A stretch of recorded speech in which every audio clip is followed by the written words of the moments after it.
En el nombre del Padre, y del Hijo, y del Espíritu Santo. Amén. Comenzamos una nueva semana y de la mano de Dios, por eso atento siempre a la escucha de su palabra. Dios no se cansa de amarnos y por lo tanto de darnos una palabrita al oído todos los días.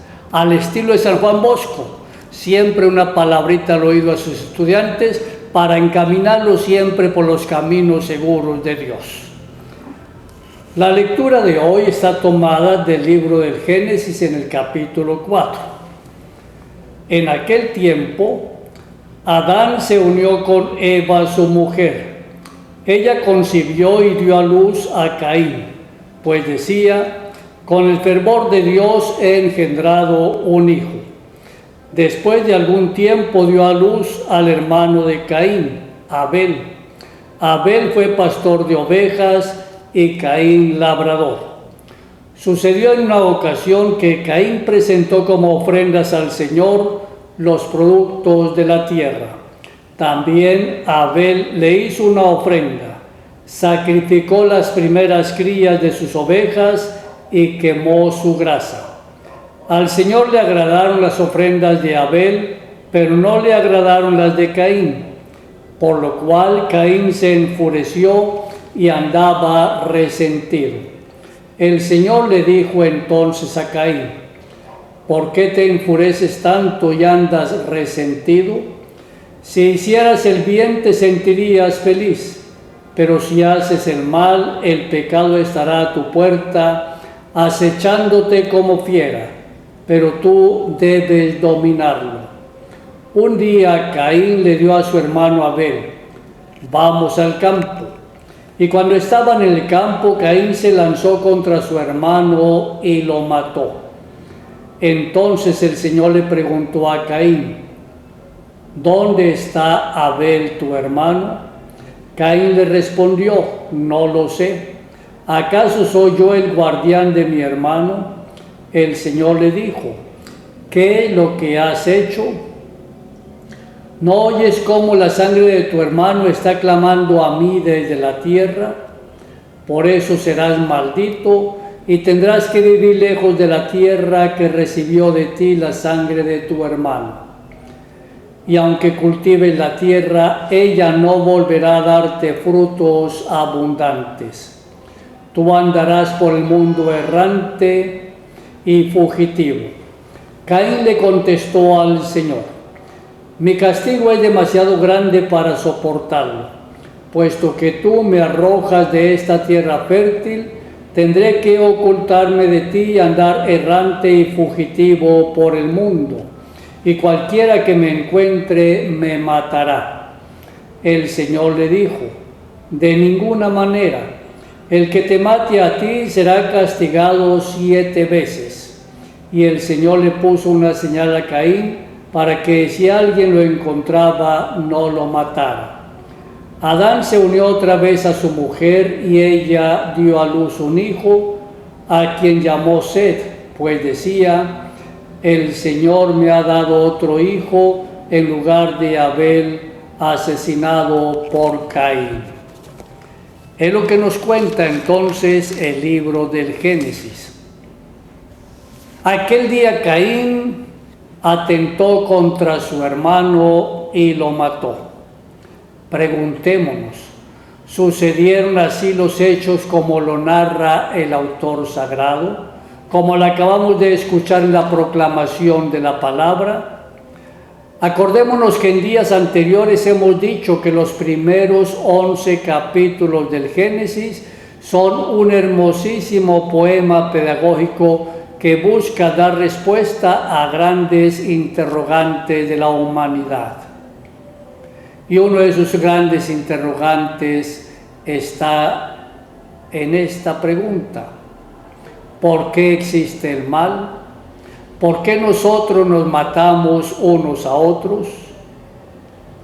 Igualmente, la semana pasada vimos que el pecado consiste en desobedecer a Dios, taparnos los oídos, como decimos popularmente, para no escuchar la voz de nuestro Padre, taparnos los oídos y más bien hacer lo que se nos antoje, olvidándonos muchas veces buscar el bien. De tal manera que el episodio de Caín y Abel nos ubica frente a la extensión del pecado, manifestado en el orgullo, en la envidia, pecado que lleva a atentar contra la vida del propio hermano. Esta lección de hoy nos ubica a cada uno de nosotros, por lo tanto, en lo que se refiere a nuestro hermano, a nuestro prójimo. Puede todo esto demostrar que somos descendientes de Caín. ¿Cuánta insistencia nos hace el Señor permanentemente? Ámense los unos a los otros. Sí. Y ese amarnos unos a los otros es prolongación, o más bien es continuidad del primer mandamiento. Amar a Dios por encima de todas las cosas, personas y animales. Amar a Dios en primer lugar y al prójimo como se ama a sí mismo. Pero el Señor no se limita a eso y por eso nos insiste. Ámense como yo los he amado. ¿Y cómo nos ha amado Jesús? Él nos amó hasta el extremo de entregar su vida por nosotros. ¿Será que nosotros somos capaces también de tener en cuenta cuánto vale la vida del prójimo? Solamente una mamá que sabe amar entrega su vida por el hijo para que ese hijo tenga también una vida nueva.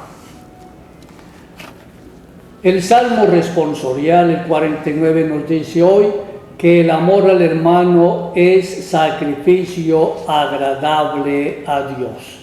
No porque amar al hermano sea un sacrificio, no, sino sacrificio en el sentido del esfuerzo que hacemos para parecernos a Dios, amándonos cada día más y mejor. Y el Evangelio está tomado de San Marcos en el capítulo 8. En aquel tiempo se acercaron a Jesús los fariseos y se pusieron a discutir con él. Y para ponerlo a prueba le pedían una señal del cielo. Jesús suspiró profundamente y dijo: ¿por qué esta gente busca una señal? Les aseguro que a esta gente no se le dará ninguna señal. Entonces los dejó, se embarcó de nuevo y se fue a la otra orilla. Palabra del Señor. Gloria a ti, Señor Jesús. Pudiéramos preguntarnos, ¿cuántas veces le hemos pedido a Dios señales, signos para creer en Él? Constantemente lo hacemos. Y qué bueno que en lugar de pedirle signos, más bien le dijéramos: Señor, yo creo en ti, pero aumenta mi fe. Creer realmente en Jesucristo significa confiar en Él y estar totalmente seguros de que Él realmente es Dios, es nuestro Mesías y Salvador. Siempre nos acompaña en el camino de nuestra vida, nunca nos abandona. No nos basta el mayor signo de su amor al entregar la vida en la cruz para que en Él tengamos vida. Por lo tanto, la fe en Él nos puede mostrar cuánto vale. Jesús jamás nos falla. Qué bueno nosotros vivir en la fidelidad en la fe, no fallarle nunca. Estamos inclinados ciertamente al pecado, pero si mantenemos nuestra mente atenta, nuestro corazón despierto, cuando lleguen las tentaciones del maligno, acordémonos de lo que Él mismo nos enseñó, el Padre nuestro, y le digamos: Señor, no nos dejes caer en tentación. De esa manera nosotros también seremos capaces de buscar el momento de no fallarle nunca más. La fe verdadera entonces no necesita de signos que nos demuestren quién es Jesús, sino que más bien nos exige renunciar a ellos y permitir que la fe sea realmente asunto del corazón, capaz de amar por tanto a Dios y también capaz de amar al prójimo. La fe es asunto del corazón. Por eso la fe no es demostrable a través de principios científicos. La fe no es demostrable en un laboratorio de física o de química. La fe sencillamente se vive. Así como una madre, como un padre de familia vive el amor permanente a sus hijos, así nuestra fe se puede vivir en ese amor permanente a Dios. De ahí que es importante estar constantemente en oración, permanente unión con Dios, a ejemplo de San Juan Bosco.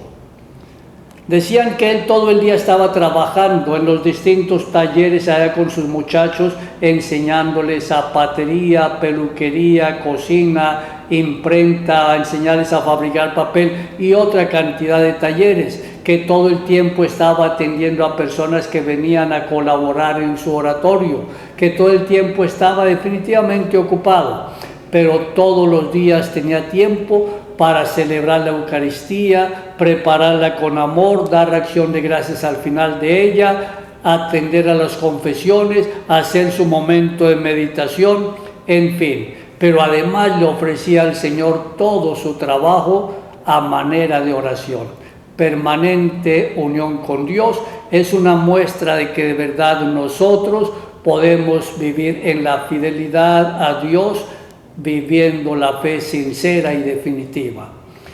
Que María Santísima, nuestra Madre y Auxiliadora, nos ayude un poco más a saber cómo se vive la fe, confiando cada día más y más en Dios. María Inmaculada, Madre de la Iglesia y Auxiliadora de los cristianos, ruega por nosotros. San Juan Bosco, ruega por nosotros.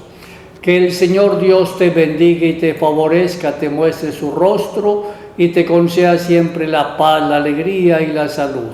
Y la bendición de Dios, Padre, Hijo y Espíritu Santo, descienda sobre ti y sobre tu familia y los acompañe siempre. Amén.